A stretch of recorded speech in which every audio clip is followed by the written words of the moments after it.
Да. Какво да станеш сега? Това ми е целта. Това е сега. Да, какво представлява? Как е тълкуваш? Ти ли да е тълкуване? Един ден просто ръката ми почна да го... Тоест това е нещо, което не си го измисли сега, Не. а нещо, което си рисува. Това всеки път са варианти, аз не мога да повторя, но това е съдържанието, това е образа, както там. На мен ми прилича на изтичащия живот, защото това е като капка. Ага. И според мен това нещо се смалява, докато потъне в земята. Не знам, на мен такова ми изглежда. Тоест моето тълкование е лично. Да, всеки, разбира се, че всеки трябва да има. Ако няма тълкование, значи няма съпричастие, значи то нищо не излъчва и на никого нищо не казва, за да предизвика в него някакъв процес.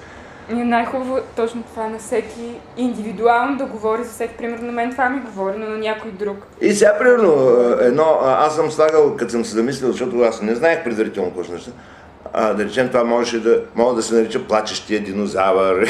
А ти какво си мислиш? Какво е според теб? Аз чак след като го нарисувах, ето, примерно, аз го наричам плачещ динозавър. И другите сега не си ги спомням. Но, какво доказва това? В един момент се досетих, че това доказва, че рисунката е по-висше, да го наречем, изкуство от скулптурата. Кое доказва това? Кой елемент от тая рисунка доказва това? От скулптура. Това нещо скулптурата, моля да го направиш?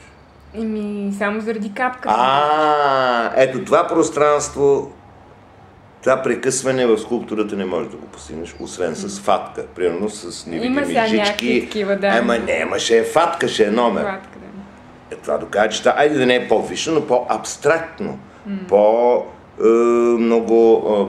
изкуство, което борави с повече средства. Със сигурност.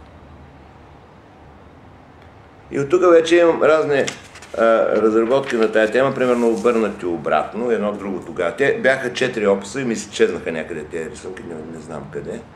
Имам едно друго, което, примерно, те са така, вече един на друг елемент. И аз искам нещо, за да не се дано да съм и тук нещо. Които, да кажем, се смаляват. Дали го безкрай? Тук едно може да върху него да кацне. И така. И примерно на финала мисля нещо.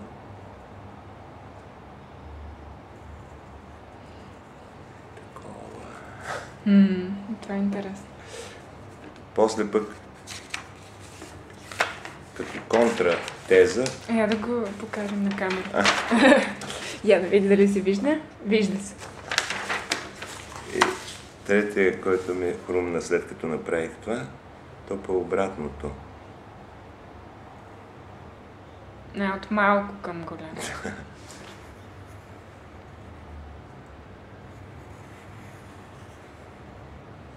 И тук вече може да бъде.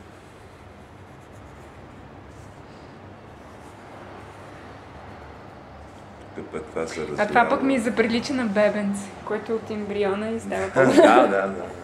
Така прилича по-скоро на бебенце. И тук вече. Пък може пак да почне да се смалява. Тук това влязло, тук се вмъкнало. Не, тук какво нещо не го измислих. То така трябва. И тук някъде. Това го развалих.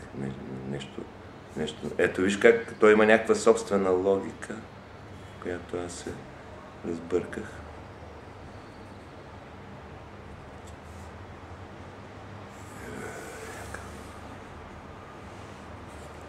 И така.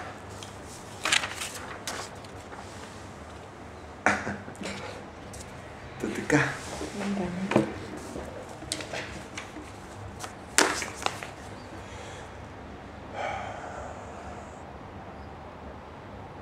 Никой. Докъде стигнахме? Втора сцена. Ме свършихме ли? Не, ние довършихме.